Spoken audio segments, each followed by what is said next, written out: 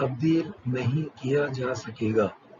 Number 8، سوالیہ پرچے میں زیادہ سے زیادہ 20% سوالات کے 4 متبادل میں سے 2 متبادل صحیح ہوں گے۔ وہ دونوں متبادل درج کرنا لازمی ہے۔ ایسے سوالات کے سامنے 2 صحیح متبادل پہچانیے، اس طرح کی ہدایت دی ہوئی ہوگی۔ نمبر 9، 2 صحیح متبادل پہچانیے۔ ایسی ہدایت کے علاوہ دیگر سوالات کے لیے 1 سے زائد دائرے درج کرنے پر جوابات ناقابل قبول ہوں گے۔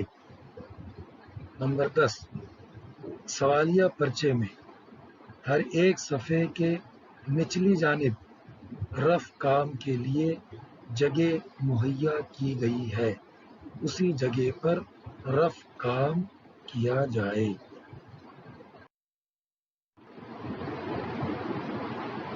نمبر 11، امتحان کے لیے وقت محدود ہے، اس لیے اگر آپ کو کسی سوال کا جواب نہیں آتا ہو تو اگلا سوال حل کریں۔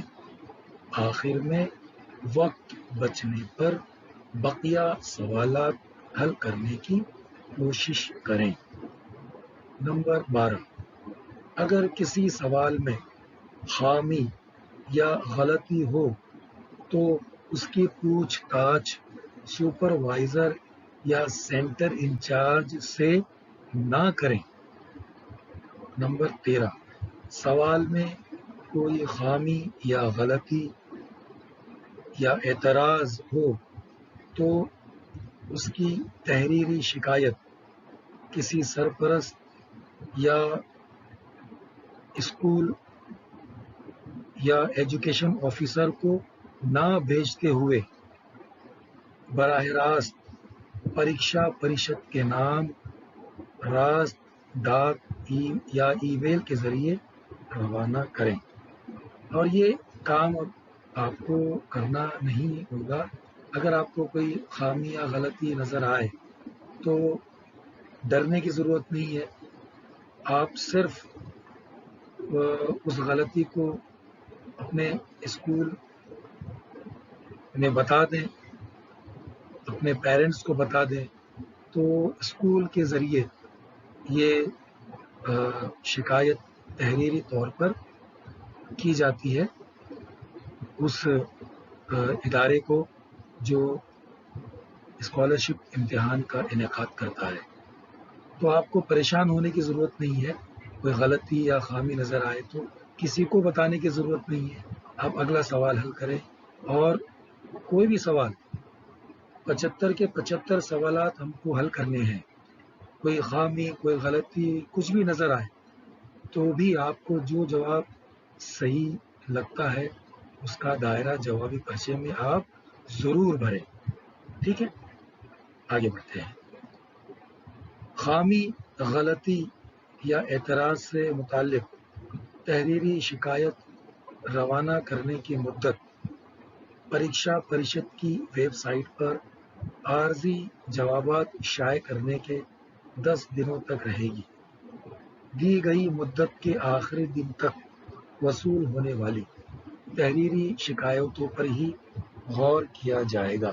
اب یہ بھی جیسے کہ آپ کو غلطی، خامی یا اعتراض پر توجہ نہیں دینی ہے، تو یہ ہدایت بھی اسکول انتظامیہ کے لیے ہے۔ آپ صرف یہ ذہن میں رکھیں کہ اس طرح سے خامی، غلطی یا اعتراض کو تحریری طور پر آگے بڑھایا جاتا ہے۔ نمبر 15، طباعت کی غلطی یا دیگر وجوہات کی وجہ سے اگر سوال میں کوئی غلطی سرزد ہو گئی ہو تو ماہرین کی کمیٹی کی آراء کے مطابق اس سوال کو منسوخ کیا جائے گا۔ ٹھیک ہے، تو یہ آپ کو پریشان ہونے کی ضرورت یہ نہیں ہے۔ اگر کوئی سوال غلط چھپ گیا ہے یا اس میں کوئی غلطی ہے تو یہ ماہرین کی کمیٹی کی آراء کے مطابق منسوخ کیا جاتا ہے۔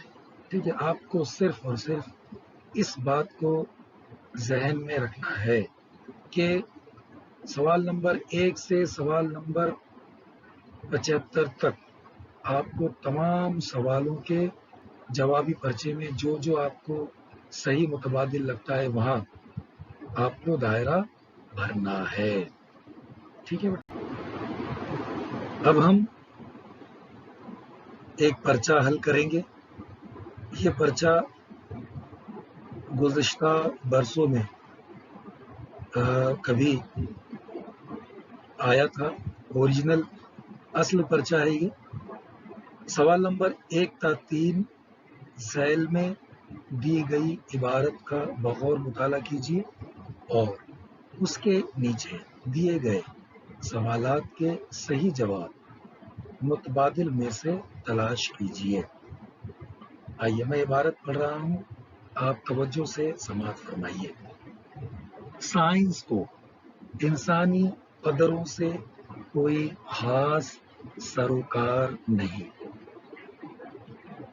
اس کی ایجادوں کی مدد سے انسانیت ترقی کر سکتی ہے اور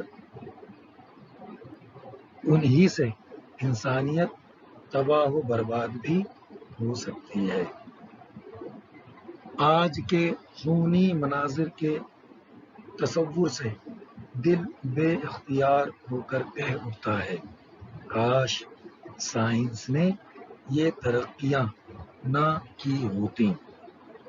ایسا معلوم ہوتا ہے کہ انسانیت خودکشی پر آمادہ ہے اور اس جرم میں سائنس اس کا معین و مددگار ہے. یہ بھی صحیح ہے کہ سائنس کی کسی ایجاد سے ناجائز مصرف لینے کا ذمہ دار انسان ہے, سائنس نہیں. کہہ سکتے ہیں کہ سائنس تو ہمیں قتل و غارت گری کی تلقین نہیں کرتا, انسان کو خودکشی پر نہیں ابھارتا, اس لیے سائنس مورد الزام نہیں. یہ بات ایک حد تک صحیح ہے, لیکن ہمیں یہ نہ بھولنا چاہیے کہ سائنس پر سماجی ذمہ داریاں عائد ہوتی ہیں. یہ انسانی بہبودی کے لیے عالم وجود میں آیا. سائنس تباہی و بربادی کے سامان مہیا کر کے علیحدگی اختیار نہیں کر سکتا اور یہ کہہ کر الزام سے بری نہیں ہو سکتا کہ چیزیں تو ایجاد ہو گئیں, اب ان سے کام لینا میرا کام نہیں. سائنس اور سائنسدانوں کا یہ فرض ہے کہ وہ اپنی ایجاد کی ہوئی چیزوں کو انسان کی تباہی کا ذریعہ نہ بننے دیں. تو اس طرح سے یہ عبارت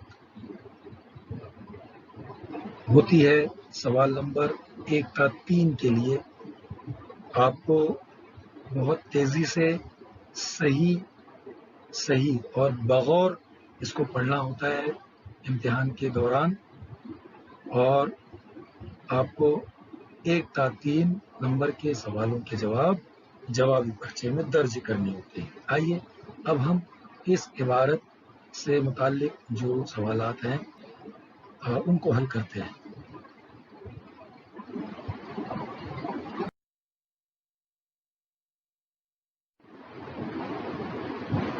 نمبر 1, انسانیت کی تباہ و بربادی اور ترقی کا ذمہ دار کون ہے؟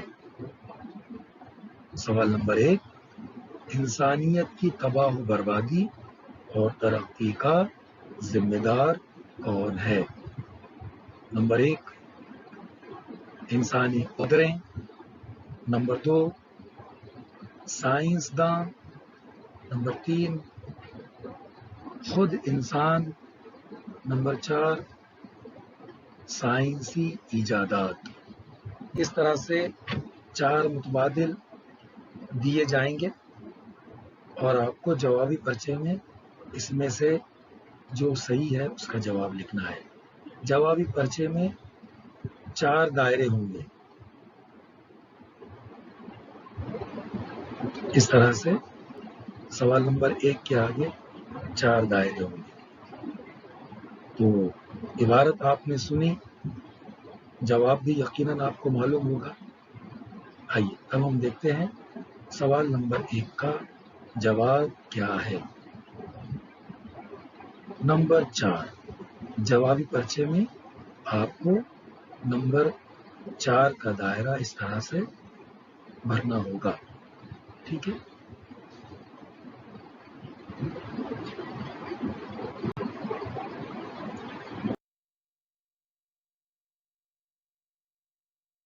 اگلا سوال نمبر 2. سوال نمبر 2، سائنس کا عالم وجود میں آنے کا کیا مقصد ہے؟ سائنس کا عالم وجود میں آنے کا کیا مقصد ہے؟ نمبر 1، انسانی مصرف کے لیے. نمبر 2، انسانی بہبودی کے لیے. نمبر 3، انسانی قدروں کے لیے. نمبر 4، نئی ایجادوں کے لیے. اس طرح سے 4 دائرے جوابی پرچے میں ہوں گے. جوابی پرچے میں آپ کو صحیح متبادل کا جو دائرہ ہوگا اس نمبر پر آپ کو اس دائرے کو بھرنا ہوگا. تو آئیے دیکھتے ہیں اس سوال کا صحیح جواب. نمبر 2، انسانی بہبودی کے لیے. نمبر 2، انسانی بہبودی کے لیے. ٹھیک ہے.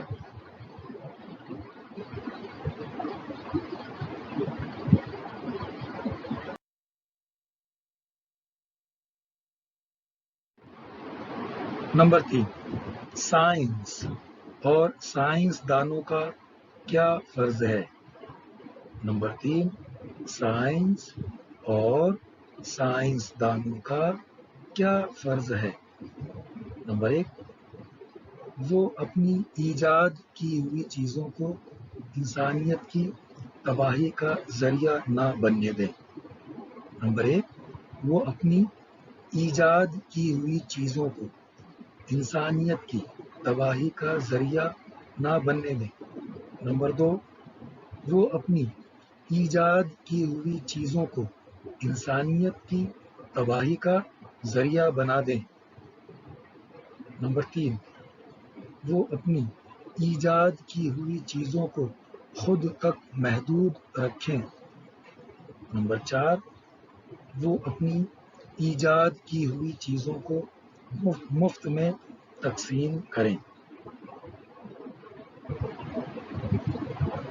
اس طرح سے 4 دائرے سوال نمبر 3 کے آگے جوابی پرچے میں دیے جائیں گے. صحیح جواب کا جو متبادل آپ کو نظر آئے گا اسی نمبر کا دائرہ آپ کو بھرنا ہے. آئیے دیکھتے ہیں سوال نمبر 3 کا جواب. نمبر 1، وہ اپنی ایجاد کی ہوئی چیزوں کو انسانیت کی تباہی کا ذریعہ نہ بننے دیں.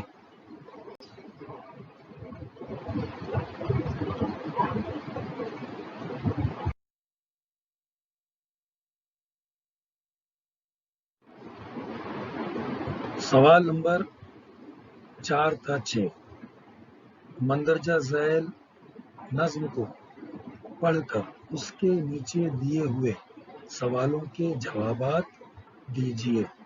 ایک نظم دی جائے گی، اس کو آپ کو بغور پڑھنا ہے اور پھر اس کے بعد سوال نمبر 4 کا 6 سوالات دیے جائیں گے اور ان سوالوں کے آپ کو جوابات جوابی پرچے میں درج کرنے ہوں گے. آئیے اب ہم سب سے پہلے نظم پڑھیں گے اور پھر اس کے بعد سوال نمبر 4 کا 6 کے سوالوں کے جواب حل کریں گے. نظر جھکائے عروس فطرت جبیں سے زلفیں ہٹا رہی ہے. سحر کا تارا ہے زلزلے میں، افق کی لو تھر تھرا رہی ہے، روش روش نغمے طرب ہے، چمن چمن جشن رنگ و بو ہے، طیور شاخوں پہ ہیں غزل خواں، کلی کلی گنگنا رہی ہے۔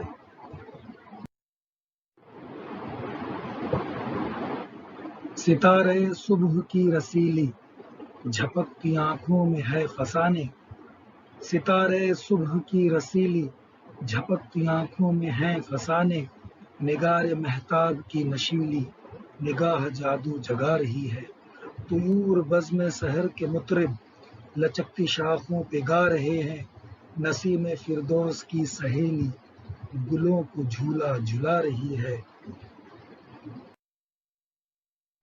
کلی پہ بیلے کی کس ادا سے پڑا ہے شبنم کا ایک موتی، نہیں یہ ہیرے کی کیل پہنے کوئی پری مسکرا رہی ہے۔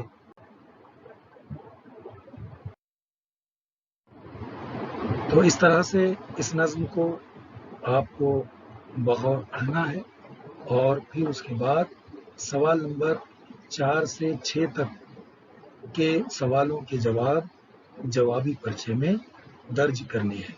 سوال نمبر 4، شاعر اس نظم میں کس وقت کے منظر کو بیان کر رہا ہے؟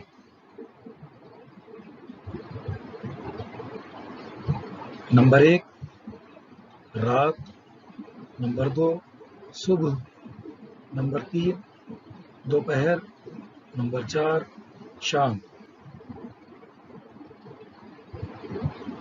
اس طرح سے جوابی پرچے میں 4 دائرے ہوں گے سوال نمبر 4 کے آگے، صحیح متبادل کا دائرہ بھرنا ہے۔ آئیے دیکھتے ہیں اس سوال کا صحیح جواب کیا ہے۔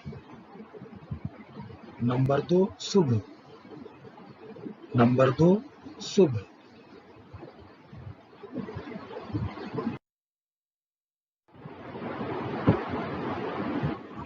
آئیے اب ہم سوال نمبر 5 کو حل کرتے ہیں۔ بزم سحر کا مطرب کسے کہا گیا ہے؟ بزم سحر کا مطرب کسے کہا گیا ہے؟ نمبر 1 ہوا، نمبر 2 درخت، نمبر 3 پرندے، نمبر 4 شبنم۔ جوابی پرچے میں اس طرح سوال نمبر 5 کے آگے 4 دائرے ہوں گے۔ آئیے اب ہم دیکھتے ہیں سوال نمبر 5 کا صحیح جواب۔ نمبر 3 پرندے، نمبر 3 پرندے اس سوال کا جواب ہے۔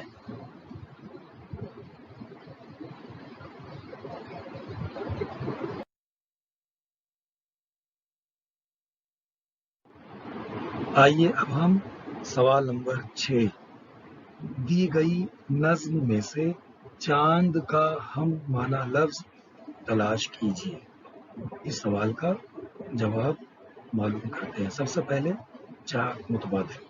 نمبر 1 مہتاب، نمبر 2 طیور، نمبر 3 سحر، نمبر 4 افق۔ 4 دائرے سوال نمبر 6 کے سامنے ہوں گے جوابی پرچے میں۔ صحیح متبادل کا دائرہ آپ کو بھرنا ہے۔ آئیے دیکھتے ہیں اس سوال کا صحیح جواب۔ نمبر 1 مہتاب۔ بہت شکریہ۔ آج ہم نے اسکالرشپ امتحان کے اردو زبانداری کے پرچے کو سمجھنے کی کوشش کی۔ آپ سے گزارش ہے کہ آپ اسکالرشپ امتحان کی تیاری کریں اور امتیازی نمبروں سے کامیاب ہو کر اپنا اور اپنے اسکول کا نام روشن کریں۔ بہت شکریہ۔